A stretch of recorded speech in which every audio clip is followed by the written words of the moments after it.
Latvija, diemžēl jau gadiem ilgi Eiropā izdarīto pašnāvību ziņā ierindojas top 3. Un lielākoties pašnāvības izdara tieši vīrieši. Kas ietekmē vīriešu mentālo veselību un cik liela loma tajā ir sabiedrībai?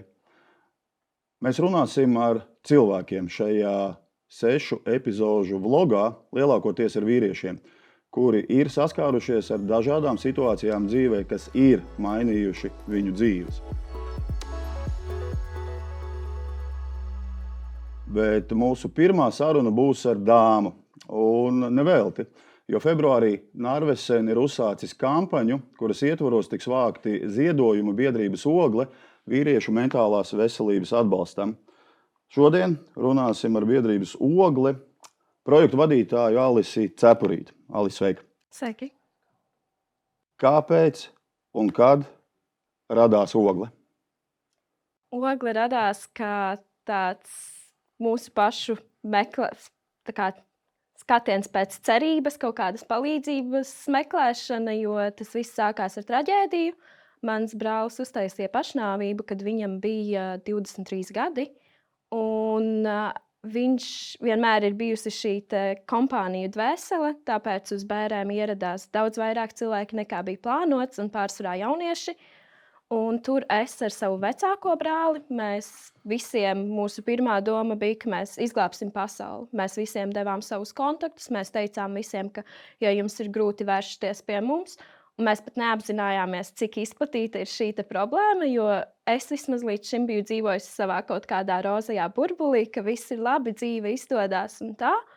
Un tad mēs sapratām, ka mēs vieni paši nevaram palīdzēt visiem šiem cilvēkiem.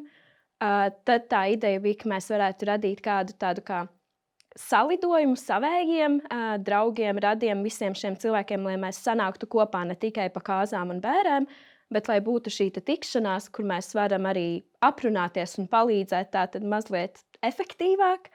Un tad tā ļoti netīšām varētu teikt, tas viss izvērsās daudz lielāks, ja mēs sapratām, ka tas nav tikai mūsu draugu un radu loks, kam vajag palīdzību. Tā ir visa sabiedrība, un ne tikai Latvijas sabiedrība, bet tiešām ļoti daudziem cilvēkiem vajag šo atbalstu. Un tā radās Ogle. Daudziem ļoti grūti ir saprast, kad mēs runājam par cilvēkiem. Un šajā gadījumā es droši vien nedalīšu pēc dzimuma vīriešu un sievietes. Tāpēc, ka ar šo mentālo un sauksim lietas īstajos vārdos slimību, neviens nav pasargāts saslimt. Bet viss tagad bija normāli. Vai jūs to redzējāt? Vai jūs to jutāt? Un šajā gadījumā es teikšu, diemžēl, bet starp mums ir daudzi tādi, kuri slēpjas aiz maskām, kuri slēpjas zem segām, un pat tuvākie cilvēki savos ļaunākajos murgos nespēja iedomāties, ka šim cilvēkam kaut kas nav labi.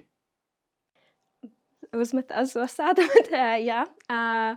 Mēs pilnīgi noteikti neko nenojautām, jo tagad, protams, skatoties uz visu atpakaļ, mēs redzam šos sarkanos karogus, mēs redzam, jā, mums vajadzēja pamanīt to, viņš teica šo, viņš rīkojās šādi, ka tagad, pēc 5 gadu darbošanās mentālās veselības jomā, mēs redzam, ka jā, bija šīs pazīmes, bet cilvēki bez zināšanām, cilvēki, kas dzīvo un tiešām domā, ka viss ir labi, jo mums bija laba dzīve, bija visas iespējas, mums viss bija nodrošināts un tā.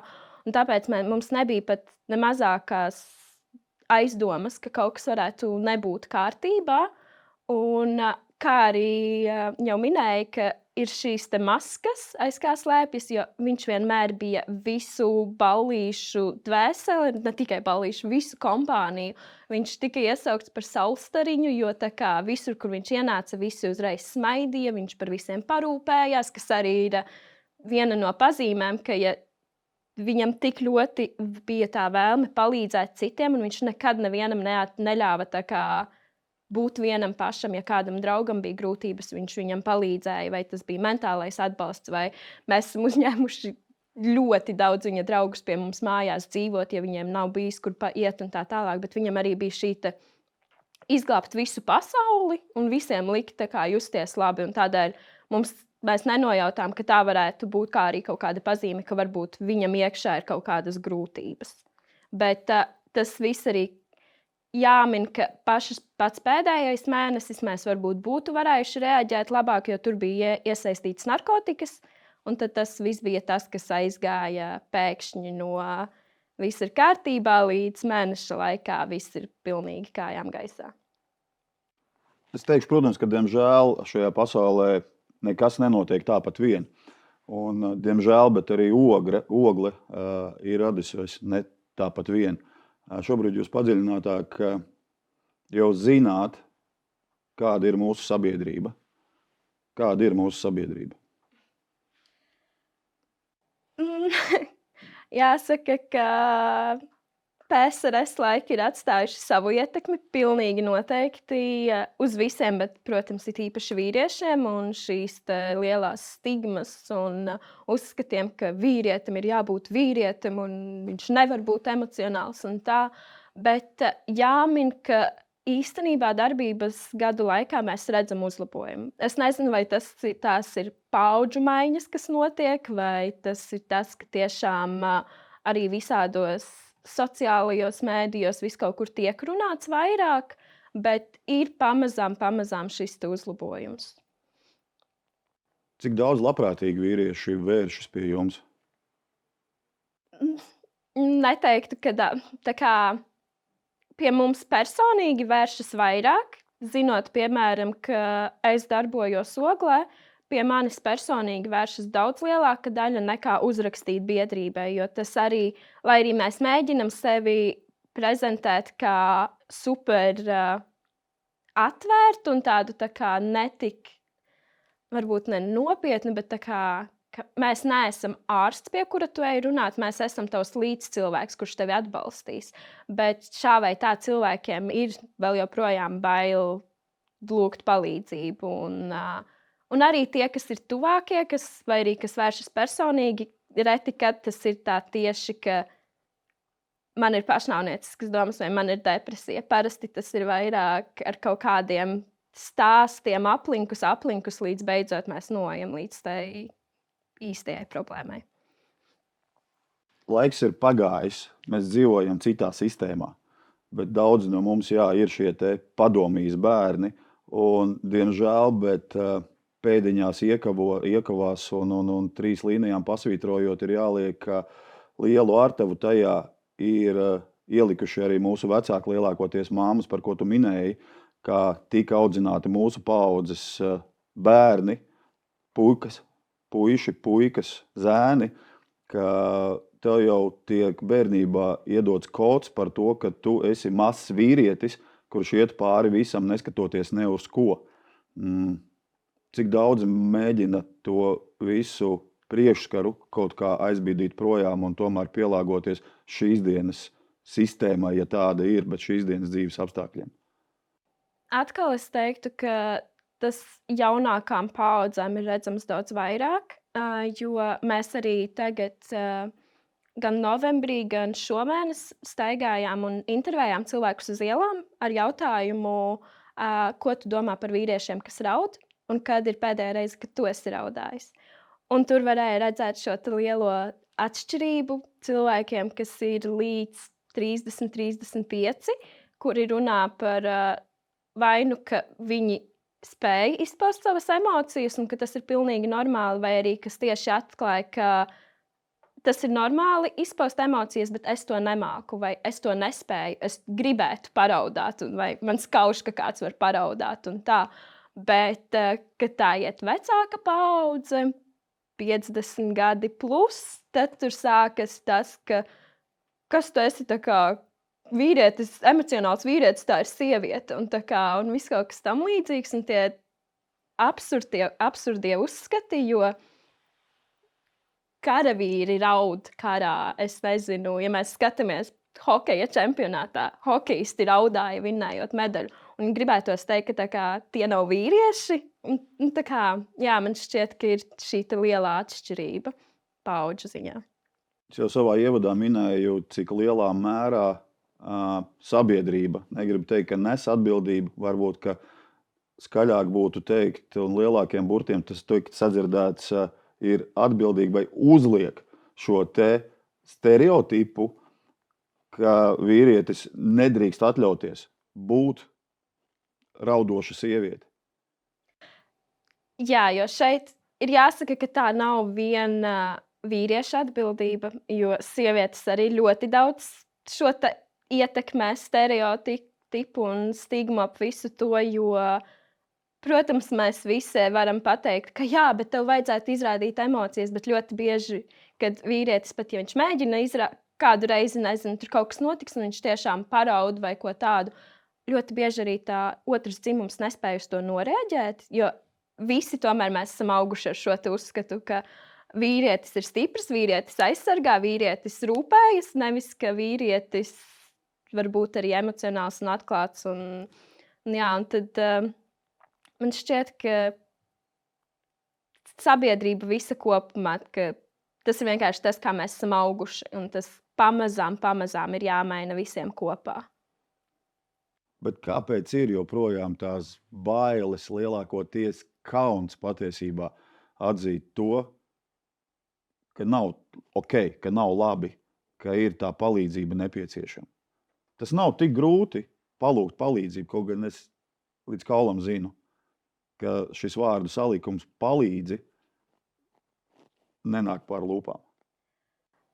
Tur tā lieta, ka tā ideja šķiet, ka tas nav grūti, bet tā ir viena no grūtākajām lietām, ko tu vari veikt bieži vien tad, kad tu tiešām esi lejā un kad tev vajag šo palīdzību, jo tad no vienas puses tas ir kā atzīt, ka tev tiešām ir smagi, jo nelūdzot pēc palīdzības, tu iestāsti, ka bet es jau tikšu galā, bet viss ir kārtībā. Un tad, kad tu lūdz pēc palīdzības, tas ir kā tāds apstiprinājums, ka bet varbūt nav līdz galam tik kārtībā. Lai gan bieži vien tieši nelūdzot palīdzību, tas nozīmē, ka paliek arvien sliktāk un sliktāk un sliktāk. Ka reizēm tas stiprākais, labākais lēmums būtu lūgt palīdzību. Bet cik viegli vai grūti, šajā gadījumā varbūt pat es grūti liktu pa priekšu vieglumam cilvēkam, vīrietim vai arī sievietei atnāk līdz jums, atnāk līdz tevīm, lai tiešām apzinātos, ka nav ok, ka ritīgi nav ok, un ka pats gaidot rītdienu, ka rītdien tā saulīte uzliks, tā saulīte neuzliks. Un jo ilgāk tu gaidi, ka tā saulīte uzliks, viņa jo ilgāk neuzliks īstenībā. Un es varu kļūdīties, bet reāli pats tu nespēji ar to tikt galā. Es šeit varu iestarpināt, ka arī no kāpēc mūsu vārds radās ogle, ir tāpēc, ka ogle viena pati izciest. Viņai vajag šo pavardu apkārt, viņai vajag atbalstu, viņai vajag siltumu. Un tāpat ir ar cilvēkiem. Jā, mums šķiet, ka mēs labāk tiekam paši galā, mēs nevēlamies būt par nastu, mēs nevēlamies būt par problēmu citiem, bet grūtībās ir nepieciešama palīdzība. Tas ir tāpat kā, es nezinu, ja tev ir salauzta gūža kāja vai kaut kas, tev vajag atbalstu. Tev vajag, lai kāds tev palīdz aizbraukt, aiziet, uzkāpt kaut ko tādu. Un tāpat ir arī mentālajās grūtībās. Par to, cik sarežģīti vai viegli, es ceru vismaz, ka pie mums vērsties ir vieglāk. Jo arī viena lieta, ko esmu ievērojusi, ir, ka ir grūtāk vērsties pie cilvēka. Bieži vien cilvēks vēršoties pēc palīdzības ir vairāk nobijies par otra cilvēka reakciju.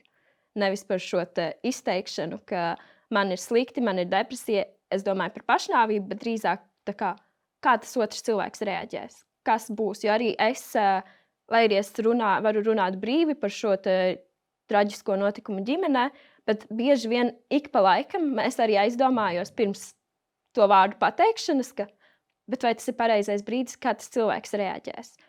Un tāpēc es domāju, ka pie mums vērsties ir vieglāk, jo mēs par to runājam skaļi un mēs izmantojam šos vārdus, lai arī parādītu, ka ir ok par to runāt un tu vari droši nākt un runāt un mēs nesalūzīsim tavā priekšā.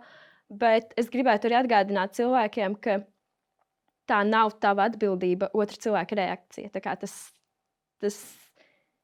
lai tas cilvēks reaģēs tā, kā viņš reaģēs, tev būtu vairāk jādomā tiešām. Tajos brīžos jābūt egoistiskam un jādomā par to, ka tev vajag to atbalstu, nevis ko otrs cilvēks domās, teiks.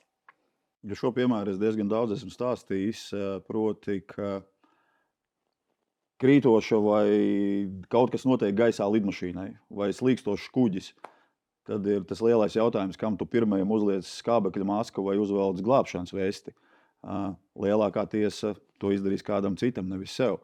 Un šī domāšana, šī stereotipiskā lēmuma pieņemšana īstenībā ir radikāli jāmaina, jo, ja mēs sevi paglābsim, tad mums būs iespēja arī kādu citu paglābt, bet tas jautājums, kā saprast, ka tevi ir jāpaglāb, ka tev šajā brīdī ir tā nepieciešamā palīdzība. Jo apkārtējie pilnīgi iespējams, mēs jau sarunas sākumā runājām, ka neredz, neaizdomājās, un ļaunākajos murgos viņiem tas vispār nav rādījies. Ļoti sarežģīts jautājums, jo tas, manuprāt, ir arī ļoti individuāli. Jo vienam nolausts nakts var būt pēdējais piliens, un cits var piedzīvot ļoti traumatiskas lietas, un tāpat iet un darīt, iedzīvot tālāk. Tā kā ir ļoti atšķirīgi no cilvēku uz cilvēku, bet man šķiet, ka ir šīs pāris pazīmes, ko var ievērot, ko varbūt reizēm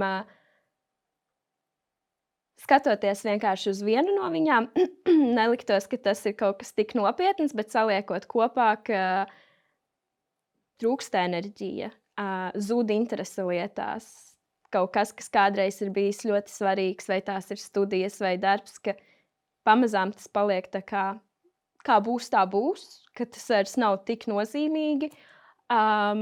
Apātija, visādas tādas sajūtas, ka tu redzi, tu jūti, ka ir šīs izmaiņas tavā ikdienā, ka kaut kas notiek. Un, protams, man šķiet, ka smieklīgi vai nē, bet kā viena no pazīmēm varētu arī būt tāda, ka vai tas ir kaut kas tāds, par ko tu mierīgi varētu ar jebkuru parunāt pie kafijas, vai arī tev šķiet, ka tev jau ir grūti par to runāt. Jo man šķiet, ja tu sāc baidīties ar kādu par šo tēmu runāt, ka tas varētu būt jau kaut kas nopietns. Mēs par sabiedrību kopumā, protams, lielajā kopumā mēs neesam tiesīgi runāt, bet atsevišķi individi, atsevišķi epizodes, jo joprojām arī no manas personīgās dzīves ir bijis skaidrs, ka daudzi šobrīd zina, ka es arī par to brīvi varu runāt. Es vispār nekaunos un nebaidos vairāk, kaut gan tas pirms gada, pirms 2 bija pilnīgi diametrāli otrādāk. Bet šī sabiedrības attieksme joprojām īstenībā ir, par ko es absolūti nevienu nedrīkst nosodīt. Man nav tādas tiesības, bet, proti, arī satiekot savus paziņas ilgi senāk neredzētus, ka kāds kaut ko kādreiz, nezinu, ir izlasījis un uzreiz, kas tad tev tur, zin kā, var uzlikt pīkstoli tagad virsū, jā, tā kā tāds mīkstais, jā, ar kaut kādu sieviešu izdomātu depresiju, es tagad saslims. Saņemies, paņem sev pie vienas vietas un taču dzīvo tālāk. Un patiesībā, es negribu teikt, ka es tagad esmu spēcīgs kā klīns. Nē, tāpatās mani var aizvainot un es varu sabrukt. Jebkurā katrā brīdī es nezinu. Ja, bet tai sabiedrības daļai, kā viņiem runāt vai kā viņiem nerunāt, ja tu zini, ka tam cilvēkam kaut kādā brīdī nav bijis ok. Šis piemērs man šķiet arī parāda to, ka bieži vien šīs piezīmes, šie izteicieni ir kā arī viņu aizsargs, jo šie cilvēki nav gatavi kaut kādām tādām tēmām un tādēļ tas atkal nāk no tā, kā mēs esam auguši, tā kā mēs esam dzīvojuši, ka tā ir tā pirmā reakcija.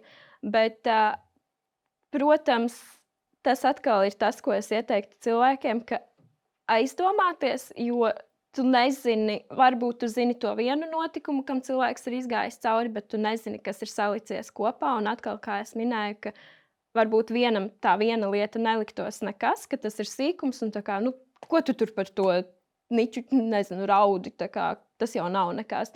Bet nevar zināt to kopējo salikumu. Un vienkārši aizdomāties, jā, protams, vienmēr vērtīgi ir padomāt, ka noliec sevi viņu kurpēs, nezinu, vai tāds ir pareizais izteiciens, bet kā tu justos tajā situācijā. Bet, diemžēl, ir tā, ka pirms mēs to neesam pieredzējuši, grūti saprast, kā tas būtu. Vai tu neesi pats to pieredzējis, vai kāds tuvinieks. Tā izpratne ir grūti iedomāties, nolikt sevi otra situācijā, ja tas nav piedzīvots. Bet jā, pāris tādi vispārējie ieteikumi ir, protams, nepadarīt problēmu par mazāku nekā viņa tam cilvēkam ir, jo atkal nezini, cik tas ir nopietni tam cilvēkam. Nevajadzētu mesties arī palīdzēt. Tā kā, jā, es redzēju, ka tev tur tas un tas. Es izlasīju, tu varētu darīt šito, tu varētu darīt to, un nezinu. Cilvēkam ir depresija. Es lasīju, ka pastaigas ir ļoti labas. Nevienmēr tam cilvēkam ir enerģija, tā kā tajā brīdī vispār izlīst no gultas un tā, un ka, arī nemesties gluži palīdzēt, bet drīzāk es teiktu, ka uzklausīt, tā kā noskaidrot, vai tas cilvēks vispār vēlās par to runāt. Ja cilvēks vēlās, tad bieži vien svarīgāk ir uzklausīt, nekā teikt kaut ko. Kā tu pati jūties? Es smējos, ka strādājot šajā mentālās veselības organizācijā, es pati visu laiku, katru gadu arī uz izdegšanas robežas. Man patīk balansēt mazlietiņu un tā, kas nav labi. Jā, bet jau labāk. Es biju pēc vasaras, vajadzēja arī. Es esmu iemācījusies lietas, kas man palīdz un kas man palīdz uzlādēties un atgūties atpakaļ, un tad jau es esmu atpakaļ. Jā, sākumā mēs pieskārāmies arī šai dramatiskajai īstenībā, ja tā nekad par to nebija aizdomājies. Top 3 neatgriezeniska lēmuma pieņemšanā. Un tu personīgi un tavu ģimeni personīgi pirms laika ar to tiešā veidā saskārās. Kā jūs, ir ļocīgs vārds, tikāt ar to galā, ar to nevar tikt galā. Bet kā tev pašai personīgi, taviem tuviniekiem, tavai ģimenei, šis viss lielais notikums lika turpināt dzīvot? Uzreiz varu minēt, ka pēc statistikas vismaz 6 dzīves tiek izmainītas neatgriezeniski pēc cilvēka pašnāvības, tad tā ir kaut kāda ģimene, draugi un tā tālāk. Mums, protams, ir dzīve līdz notikumam un dzīve pēc, tā kā par to nemaz nav jautājumu, bet, kā es minēju, tad viena no tām mūsu lietām, kas mums palīdzēja, bija šis festivāls, kas varbūt sākumā nebija pareizākais risinājums, jo mēs metāmies darbā īsti pārlecot sēru periodam. Mums bija tas, ka mēs tagad palīdzēsim, mēs darīsim, bez līdz galam saprašanas, kas notiek, jo nekad tā īsti līdz galam, vēl joprojām liekas tā dīvainā sajūta, tīpaši 40 dienās, kad mēs visi satikāmies, atkal visu laiku bija tā sajūta, ka tas nav noticis, ir tas nolieguma tā kā fāze, ka tā nav īstenība. Viņš tūlīt izliks no kaut kuras stūra un pateiks, apmānīju vai kaut ko tam līdzīgu. Un tad es teiktu, ka tikai pēc kāda gada, 2 mēs sākām vairāk ar to strādāt un saprast, kas ir noticis un pieņemt to visu, jo, protams, šīs sēras nekad nepazudīs. Bet man patīk, ir tāds metafora, nezinu, kā nosaukt, ka sākumā, kad tu esi zaudējis kādu cilvēku, tad tā ir kā kastīte un viņā iekšā ir bumba. Un tā bumba skarās pie visām malām. Tev sāp nepārtraukti, viss ir slikti, tā kā 1. mēnesi es pa lielam neatceros, kas tur ir bijis, jo tev viss ir mainījies 100%. Bet laikam ejot, šī bumba samazinās. Viņa nekad nepazudīs, bet viņa varbūt paliek par punktiņu, kura pieskarās kastes malām tikai par etam. Un tad tā arī mēs dzīvojam, ka ikdienā mēs ejam atpakaļ jau savās normālajās dzīvēs un tā, bet, protams, vienmēr par etam ir šie dienas vakari, kad aizdomājas, kad paliek bēdīgi. Protams, svētki ir vissmagākie, un šogad Ziemassvētkos vecākais brālis bija sagatavojis dāvanas pats visiem, jo viņš taisa dārglietas, un viņš bija uztaisījis arī brālim. Un tad tas arī mums visiem mazliet, tā teikt, izsita no sliedēm, jo viņš tā kā vēl joprojām ir ar mums, viņa nav, bet viņš vienmēr būs. Un vēl tā doma ir, ka jā, ir sāpīgi, bet mēs esam pateicīgi, ka tas vispār, ka mēs viņu satikām, ka tas notika, ka viņš ir bijis šeit, jo labāk ir tie 23 gadi un šīs sāpes atlikušajā laikā, nekā ka viņa nekad nebūtu bijis. Tā ka, jā. Es teikšu milzīgi paldies privātajam sektoram šajā gadījumā, un tas ir Narvesens, kuri aktualizē šo saucam lietas īstajos vārdos, milzīgāko problēmu mūsu sabiedrībā ar šo vīriešu mentālās veselības atbalsta mēnesi ar nosaukumu Nokot desiņu par vīriešu veselību. Un tas būs ļoti vienkārši. Ikdienā mēs hotdogus ēdam, un tagad 5 centi no katra pārdotā hotdoga, kas ir pārdotā kā viena no segmentu precēm Narvesenos, tiks novirzīta Oglei šī festivāla, vīriešu mentālās veselības atbalsta festivāla rīkošanai. Godīgi sakot, es jocīgi skan gaidīšu ar nepacietību uzaicinājumu. Es labprāt iedrošinātu arī tādus, kā es biju, cerams, ka nebūšu vairāk nekad, gan vīrieši, gan sievietes.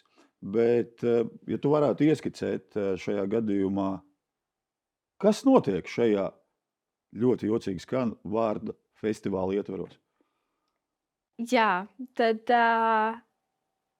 mēs esam mēģinājuši radīt ko pilnīgi jaunu, lai parādītu cilvēkiem, ka tu vari brīvi runāt, tu vari ierasties uz festivālu vai lai palīdzētu sev, bet tikpat labi, lai vienkārši iemācītos, kā tu vari būt stiprāka sabiedrības daļa. Tu vari iemācīties, kā tu spēsi atbalstīt citus.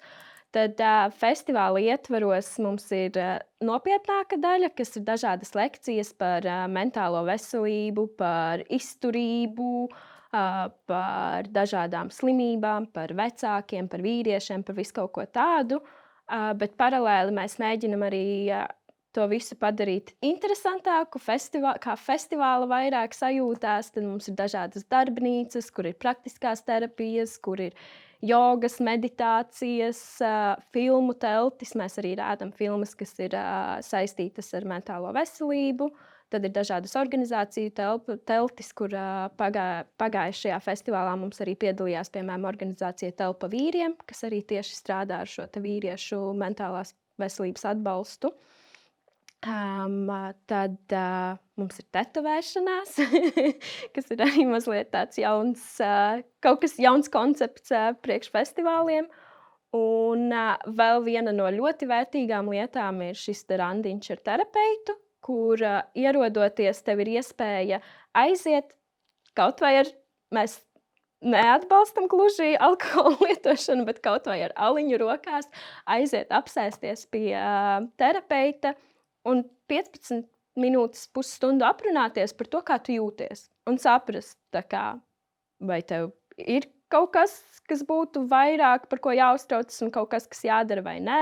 Un tad terapeits arī iesaka, ko tālāk darīt, vai kas un ko un kā. Un tad tā ir tāda arī kā iespēja satikties ar šiem speciālistiem, jo mēs kā cilvēki, mēs varam atbalstīt viens otru, bet mēs nekad nebūsim speciālisti. Mēs nekad nevarēsim tam cilvēkam grūtībās sniegt to īsto vajadzīgo palīdzību. Un, protams, lai to visu padarītu vēl kā festivālu un atbrīvotu cilvēkus, tad mums ir visu laiku arī dažādi muzikāli priekšnesumi un naktī arī festivāla daļa, kur uz skatuves ir dažādi mūziķi un dīdžeji. Alis, es tev teikšu milzīgi paldies. Paldies tev, paldies Narvesenam. Paldies tev, paldies Oglei, un aicināsim sabiedrību nokost desiņu, ne tikai lai pēstu, bet lai atbalstītu jūs un jūsu festivālu par vīriešu mentālās veselības atbalstu. Un lai atbalstītu vīriešus, jā. Un ir diezgan viegli pateikt, bet tas ir jāatcerās, ka it's okay not to be okay, un ka emocijām, dzimumu atšķirības nav.